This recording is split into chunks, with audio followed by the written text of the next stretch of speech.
I was in my London office when Mom's text arrived at 3:47 p.m. Greenwich Mean Time on December 29th. Outside my floor-to-ceiling windows, the Thames reflected the grey winter sky. Inside, my 3 monitors displayed real-time data from manufacturing facilities across 17 countries. The text was long. Mom had clearly labored over it. Sweetheart, about New Year's Eve at Uncle Richard's estate. He's invited some very successful people, venture capitalists, hedge fund managers, a few billionaires from his yacht club. It's going to be quite formal and very high level. I think you'd feel uncomfortable. Maybe skip this one? We can have lunch just us in January. Love you. Heartsuit. I read it twice. Then I set my phone down and returned to the supply chain optimization report I'd been reviewing. Indonesia facility efficiency was up 23% quarter-over-quarter. Excellent. My assistant James knocked on my door. Ms. Chin? The Automotive Week interview is in 10 minutes. They're set up in the conference room. Thank you, James. Also, can you confirm my New Year's Day schedule? I'm flying back to Seattle tonight. You're scheduled to land at Seattle-Tacoma at 11:47 p.m. local time on the 31st.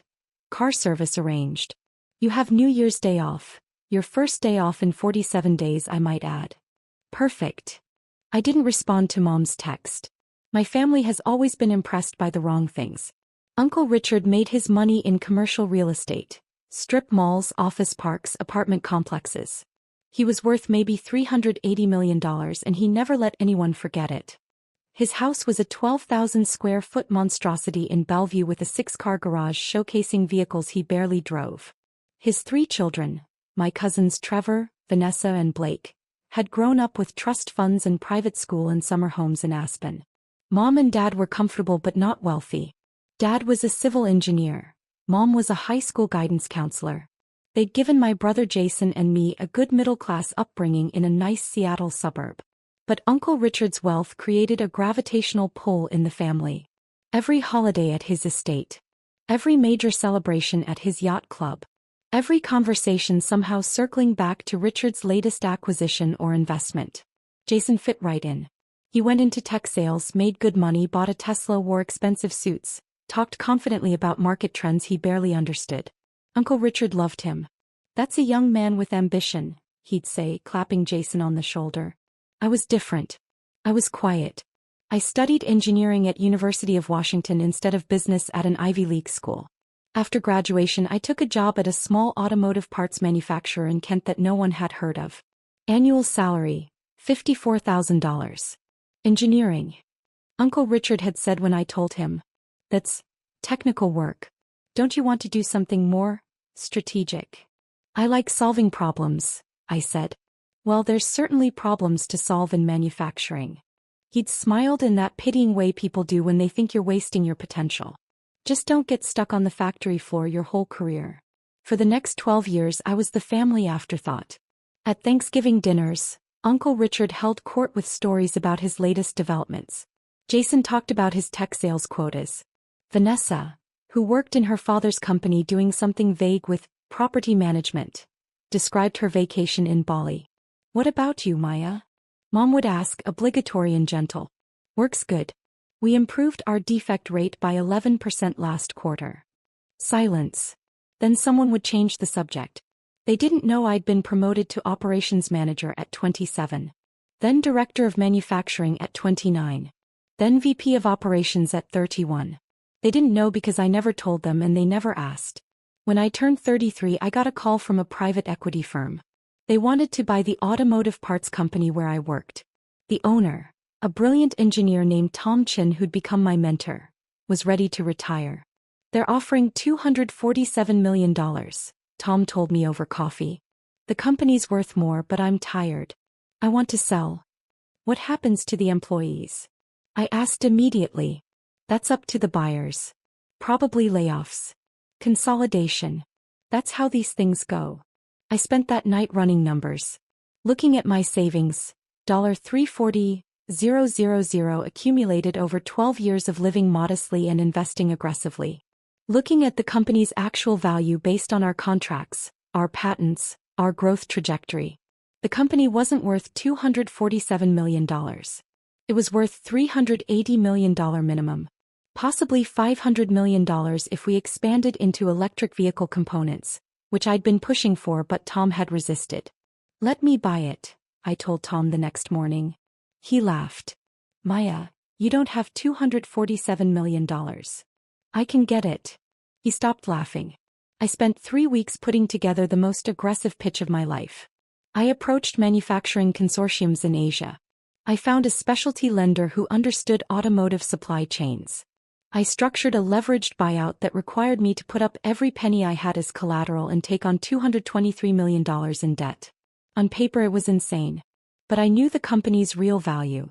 I knew the EV market was about to explode. I knew I could triple revenue in 5 years. Tom sold me the company for $247 million. I took control with $340,000 of my own money and a terrifying amount of debt. My family knew none of this. Maya's still at that auto parts place, Mom told relatives. She's doing well. Some kind of management role. I renamed the company Zenith Automotive Systems. Then I got to work. First I fired no one. Every private equity firm that had bid on the company planned to cut 30 to 40% of staff. I kept everyone and told them exactly what we were going to do. Become the premier supplier of electric vehicle components in North America. I repositioned our entire manufacturing strategy. We already made precision parts for traditional vehicles. I retrofitted 3 facilities to produce EV battery housings, thermal management systems and power electronics components.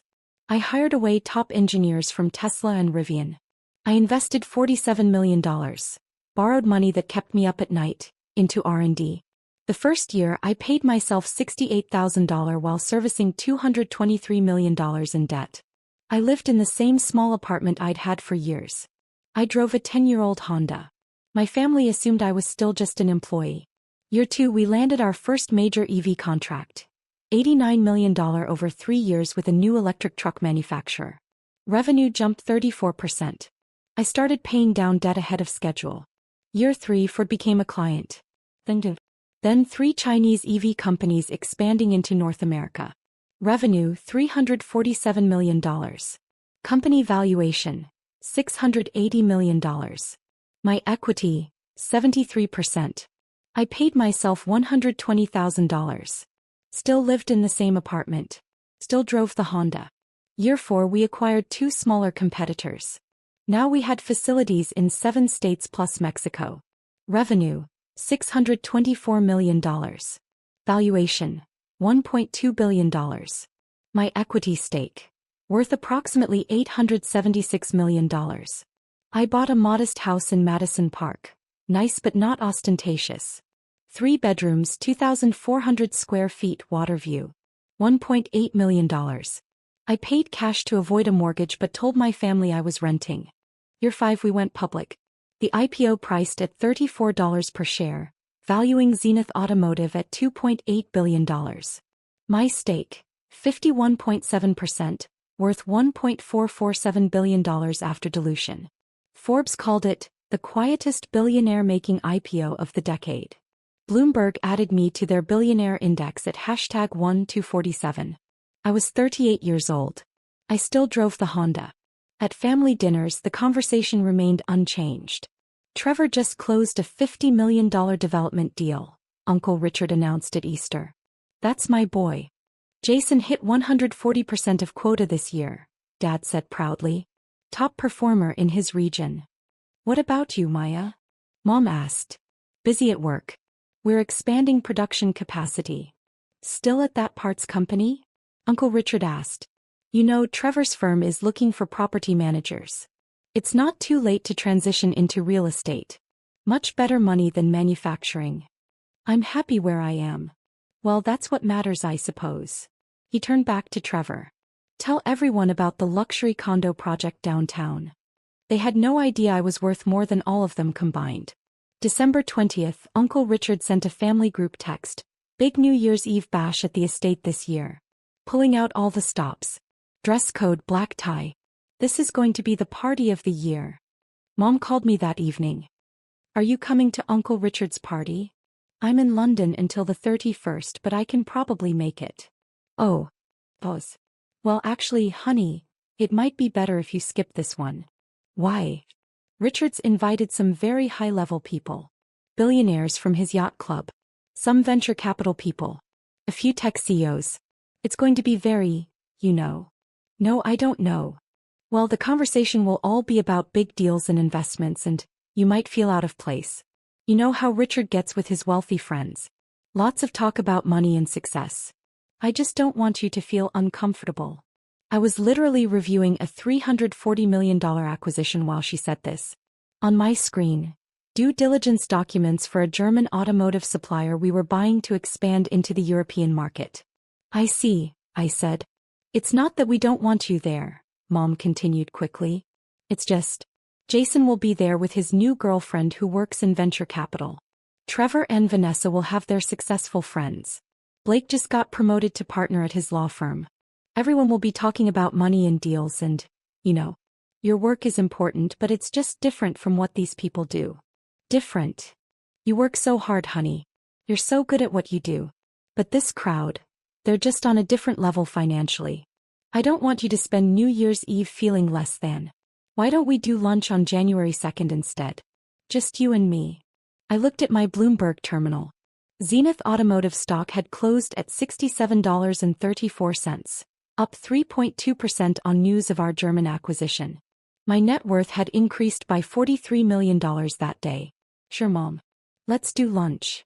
Oh, good. I'm so glad you understand, sweetie. After we hung up, I sat in my London office for a long time, looking at the city lights reflecting off the Thames. Then I called James. Change of plans.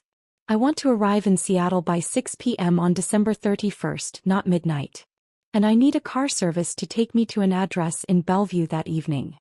New Year's Eve plans, Miss Chin? Something like that. I knew something my family didn't know.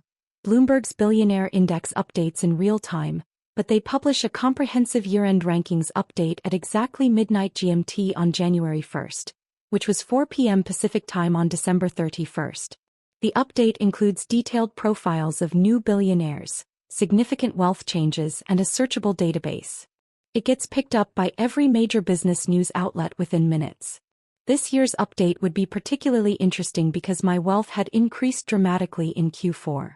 The German acquisition, a major new contract with Volkswagen, and strong stock performance had pushed my net worth from $1.447 billion to $2.13 billion. Bloomberg had contacted me in November for comment. I'd given them a brief statement and a professional photo. They'd mentioned the update would go live on New Year's Eve. I'd said nothing to my family. I landed in Seattle at 5:47 p.m. on December 31st. My driver, a professional from the service I used for business travel, took me directly to Uncle Richard's estate in Bellevue. I was wearing what I always wore. Simple black dress, minimal jewelry, low heels. My only concession to black tie was that the dress was designer. Armani. $3,400.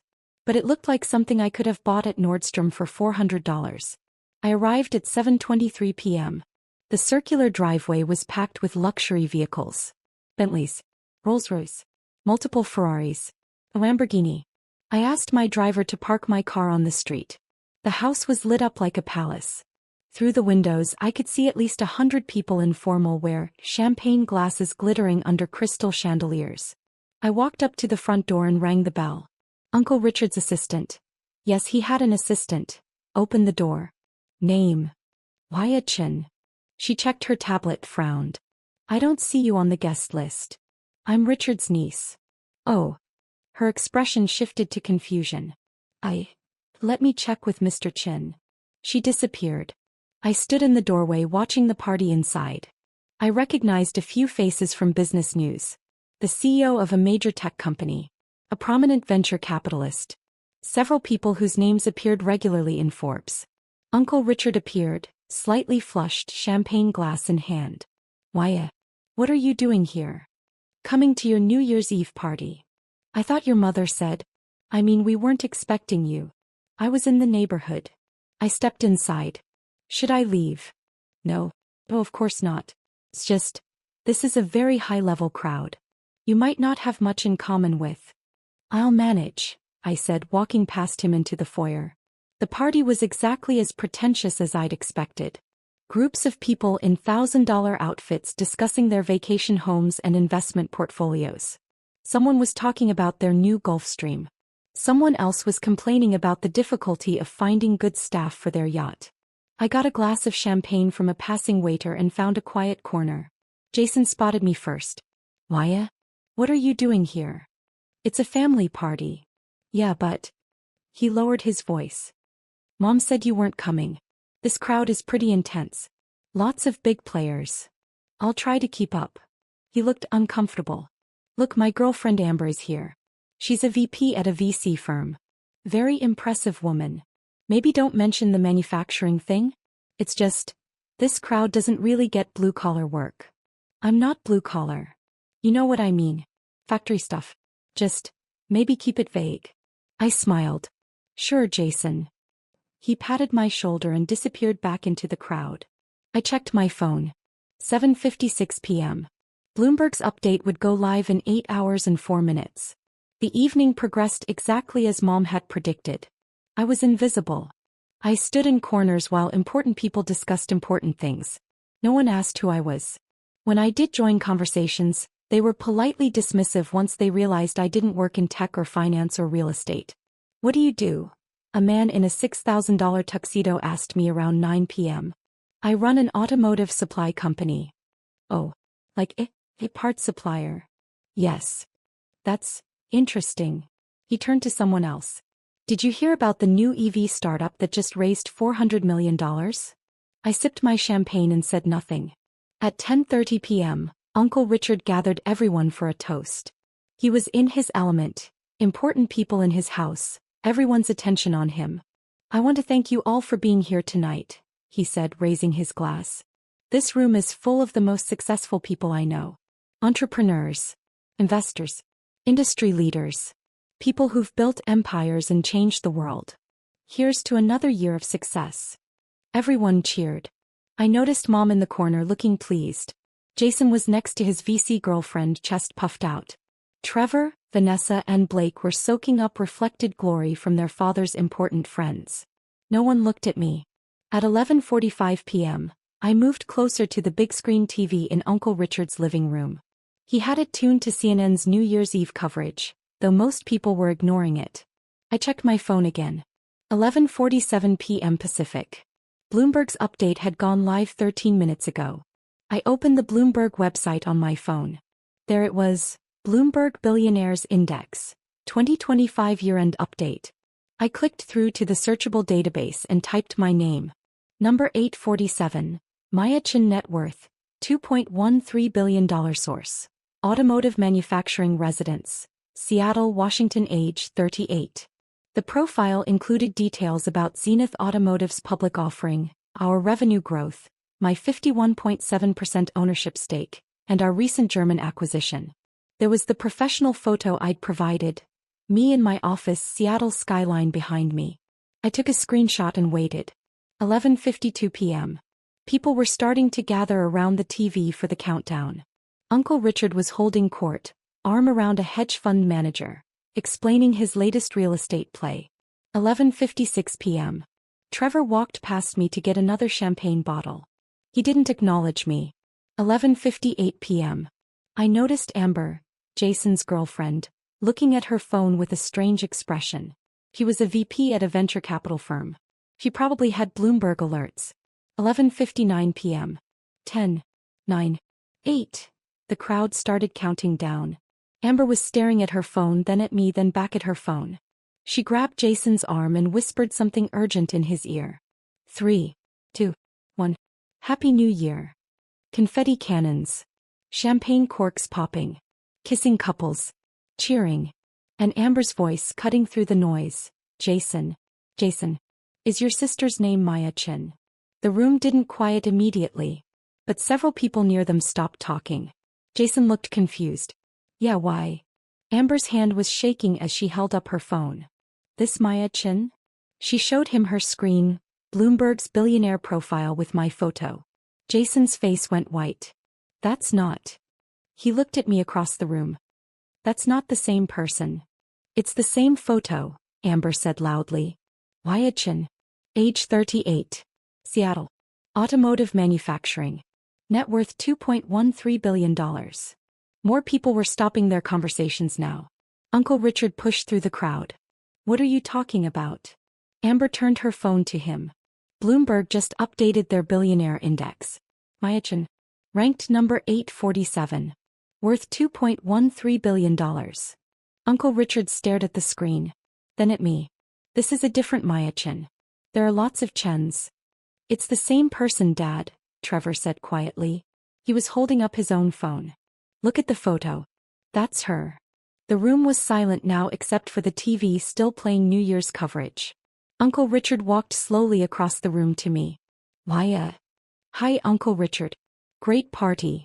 This says you're worth over $2 billion. $2.13 billion as of market close yesterday. Probably a bit more now with after-hours trading, but Bloomberg won't update that until Monday. Mom's voice, shrill and confused. I don't understand. I turned to look at her. She was standing next to Dad, both of them staring at me like I was a stranger. You said you worked at an auto parts company, Mom said. I do. I own it. Own it. I bought it 12 years ago. We went public 5 years ago. Zenith Automotive. We're the largest independent supplier of EV components in North America. I took a sip of champagne. We did $1.3 billion in revenue last year. Market cap is currently $4.1 billion. I own 51.7% of the stock. Complete silence. Then Vanessa's voice, angry. You've been lying to us? I haven't lied about anything. You never asked. You let us think you were just an employee. You assumed I was just an employee. There's a difference. I looked around the room. I told you I worked in manufacturing. That I was expanding production capacity. That we were growing. Everything I said was true. You just never cared enough to ask for details. Jason stepped forward. Why wouldn't you tell us? Would it have mattered? I asked simply. When's the last time anyone in this family asked me about my work? Really asked? Not just, how's the job, as a formality before changing the subject. No one answered. I'll tell you when, I continued. Never. Because to you manufacturing isn't impressive. Engineering isn't strategic. Building things with your hands isn't worth discussing when we can talk about real estate deals and tech sales and venture capital. Uncle Richard's face was red. That's not fair. Isn't it? I looked directly at him. You told me not to get stuck on the factory floor. You suggested I transition into property management because there's better money there. Do you even know what Zenith Automotive does? What we manufacture? He said nothing. We make the thermal management systems for 40% of electric vehicles produced in North America. We hold 37 patents. We employ 4,600 people across 11 facilities. I've acquired 6 smaller companies in the last 3 years. We're expanding into Europe and Asia. I paused. And yes, Uncle Richard, there is better money in it than property management. Considerably better. The hedge fund manager Uncle Richard had been talking to earlier stepped forward, hand extended. Miss Chin, I'm David Rothstein. Rothstein Capital. I've been trying to get a meeting with you for 6 months. I shook his hand. Mr. Rothstein. Your team contacted us about the German acquisition. We went with Deutsche Bank instead, but I appreciated the pitch. Yes. He looked stunned. I had no idea you were Richard's niece. Why would you? I smiled. It's not relevant to business. A woman in a stunning red dress approached. I recognized her, CEO of a major tech company, worth about $800 million herself. Zenith Automotive. You're the one who locked in the Volkswagen contract. We signed a 7-year $940 million deal last quarter, yes. My company uses your power electronics components in our delivery vehicles. Outstanding quality. She raised her glass to me. You've built something remarkable. Thank you. Uncle Richard looked like he might faint. You're worth more than me. Quite a bit more, actually. Mom sat down heavily on a couch. I told you not to come because you'd feel out of place with billionaires. I know, Mom. You are a billionaire. Yes. Since when? Since the IPO 5 years ago. I've been hovering between $1.40 and $2.2 billion depending on stock performance. Dad finally spoke, his voice quiet. Why didn't you tell us? I looked at him for a long moment. Would you have believed me? Or would you have thought I was exaggerating? Making myself sound more important than I was. I set down my champagne glass. You've spent my entire adult life being more impressed by Jason's sales quotas than by anything I've accomplished. You've spent every family gathering celebrating Uncle Richard's strip malls and Trevor's mediocre property development projects. You've never once asked me to explain what I actually do. Not once. That's not true, Mom started. Mom, you told me not to come tonight because I'd feel uncomfortable around successful people. I let that sink in. I spent the evening being ignored by people who would have killed for an introduction if they'd known who I was. I watched Uncle Richard brag about his real estate portfolio to a room full of people, half of whom are worth more than him. I listened to Trevor talk about his $50 million development deal like it was a major accomplishment. I paused. I acquired a company for $340 million last month. It barely made the news because it's just normal business for us now. Trevor's face was scarlet. You're just trying to embarrass us. No, Trevor. I'm trying to make you understand that you've been embarrassing yourselves. All of you. By assuming that the only kind of success worth noticing is the loud kind. The flashy kind. The kind that comes with expensive cars and big houses and constant bragging. Jason's girlfriend Amber was still staring at her phone. Forbes has an article from last year. The Secret Billionaire, How Maya Chin Built an EV Empire in Silence. There's a whole profile. Can I see that? Uncle Richard asked. She handed him her phone. He read in silence. His face went through several expressions: shock, disbelief, something that might have been shame. This says you paid off $223 million in debt in 7 years, he said quietly. 5 years, actually. We were ahead of schedule. It says you took your entire life savings, $340,000, and used it as collateral for a leveraged buyout. That's correct. That's insane. He looked up at me. That's the gutsiest business move I've ever heard of. I knew the company's value. I knew the market opportunity. I knew I could execute. And you did all this without telling anyone? Without asking for help. Who would I have asked? I said simply, You thought I was wasting my time in manufacturing. You told me to get into real estate. If I'd come to you 12 years ago and said I wanted to buy my company for $247 million, you would have laughed. He opened his mouth. Closed it. Opened it again. You're right. I would have. Mom was crying now. I'm so sorry, Maya. I'm so sorry we didn't see. It's fine, Mom. It's not fine. She stood up, walked to me, grabbed my hands. My daughter is a billionaire. My daughter built a company from nothing. My daughter is brilliant and successful, and I told her not to come to a party because I thought she wasn't good enough. Her voice broke on the last words. I squeezed her hands gently. You thought you were protecting me. I understand. I should have asked. I should have cared. I should have. She trailed off, still crying. Dad approached slowly. The Bloomberg article mentions you've donated $127 million to charity over the last 3 years. $134 million total. Engineering scholarships mostly. Some manufacturing workforce development programs. You've given away more money than I'll make in my entire life. Probably yes. He looked at me like he was seeing me for the first time. I'm your father. I should have known this. I should have. Maya, I'm so sorry. Around the room, conversations were starting up again. But they were different now. People were pulling up articles about Zenith Automotive on their phones. The CEO who'd complimented my components was telling someone about our manufacturing quality. David Rothstein was discussing our stock performance with another investor. Uncle Richard stood in the center of his own living room looking lost. I thought I was the successful one in the family. You are successful, Uncle Richard. You've built a good business. You should be proud of that. But you're worth more? Yes. But that doesn't diminish what you've accomplished.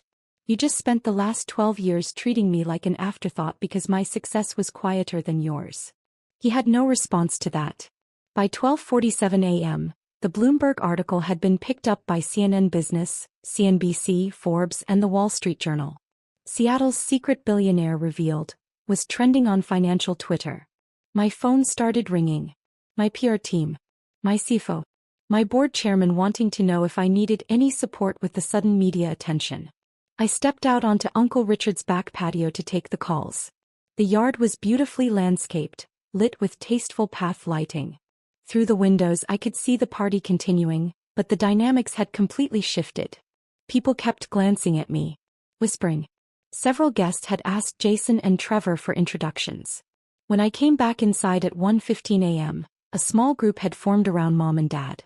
People were asking them about me, about my childhood, about how they'd raised such a successful daughter. Mom was glowing, telling stories I'd forgotten. Maya was always so focused. Even as a little girl, she'd spend hours taking apart machines to see how they worked. Jason approached me carefully. Amber wants to apologize for not recognizing you earlier. There's nothing to apologize for. She didn't know. She feels terrible. Her firm tried to get a meeting with you last year for that Series C funding round for the battery startup. I remember. We passed. Their technology wasn't differentiated enough. They went bankrupt 6 months later. I know. He stared at me. You're really good at this, aren't you? At what? Business. Building things. You're not just lucky. You're genuinely brilliant at what you do. I work hard. I understand the industry. I make good decisions most of the time. Most billionaires inherited their money or got lucky with one big hit. You built this yourself. From nothing. He shook his head. I've been a condescending asshole. Yes, you have. He laughed, surprised. You're not going to make this easy. Why should I? But I smiled slightly. Jason, I don't need you to grovel. I need you to understand that success comes in many forms. Sometimes the quietest person in the room is the most accomplished. Understood. He paused. Can I buy you lunch next week? Actually ask you about your work? As your brother, not as someone trying to network. I'd like that. I left Uncle Richard's party at 2:30 a.m. As I walked out, at least 15 people asked for my contact information. I politely declined most of them and referred them to my assistant. The next morning, New Year's Day, my phone exploded with messages. Uncle Richard, hiya, I owe you a genuine apology. Can we have coffee? I'd like to understand what you've built. Really understand it. Trevor, I've been reading about Zenith all morning. What you've accomplished is extraordinary. I'm sorry I never asked about your work. Vanessa, I saw the Forbes article from last year.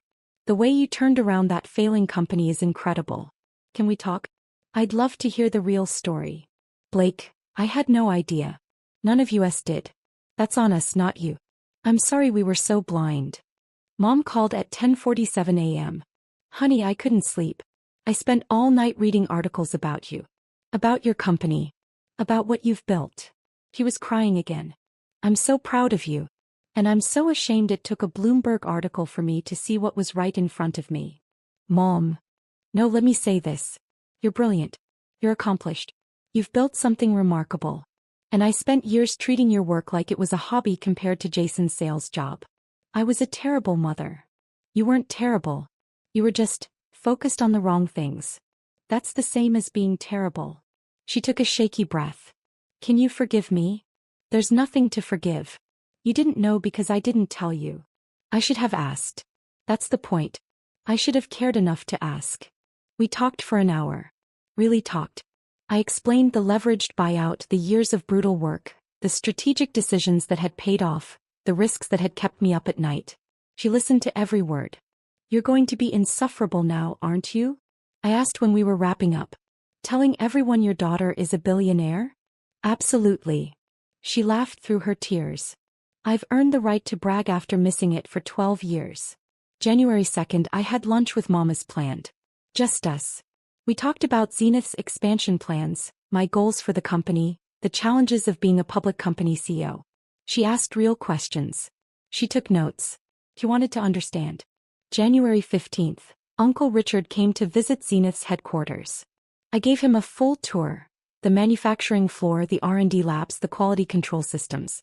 He asked intelligent questions. He was genuinely impressed, not just because of the money but because of what we'd built. I've been in business 40 years, he said as we stood in front of a wall displaying our patents. I thought I understood success. But this, what you've built, it's on another level. Different level, I corrected. Not better or worse. Just different. No, Maya. It's better. You've built something that matters. That employs thousands of people. That's driving innovation in an industry that's changing the world. He looked at me. I wasted 12 years dismissing you because I was too arrogant to see past my own definition of success. February brought family dinners with a new dynamic. People asked me about work. Really asked. They wanted to hear about the Volkswagen contract, the German acquisition, our expansion plans in Asia.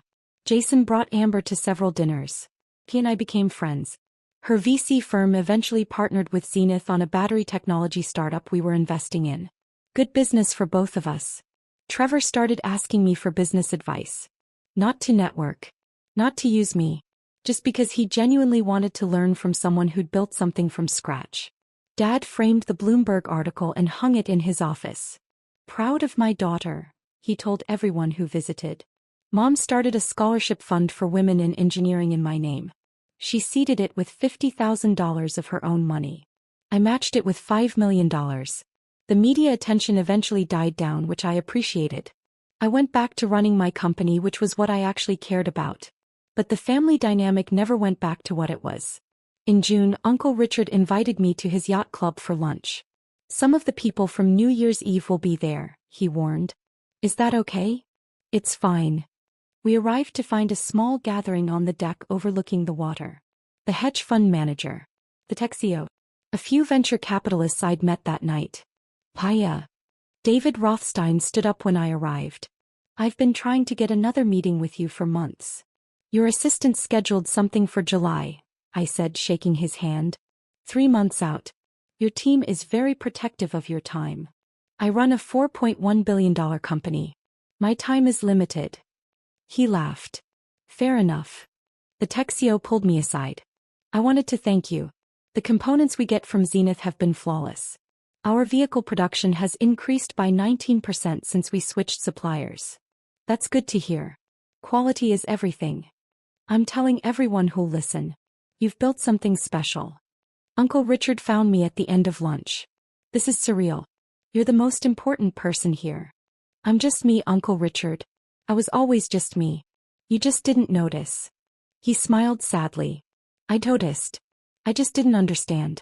There's a difference. As I drove home that evening, still in my Honda, which I kept for sentimental reasons despite now owning a Tesla and a Porsche I rarely drove, I thought about Mom's text from December 29th. New Year's Eve is high net worth only. You'd feel out of place. She'd been right in a way. I had felt out of place. Not because I wasn't wealthy enough, but because I'd spent 12 years being invisible to people who should have seen me. Being dismissed by people who should have celebrated me. Being treated as less than by the very people who should have known better. The Bloomberg article hadn't changed who I was. I was still the same person who'd spent years building something meaningful in silence. But it had changed how they saw me. And that, I realized as I pulled into my driveway overlooking the water, was the real triumph. Not the billions. Not the recognition. But forcing the people who'd dismissed me to finally see what had been there all along.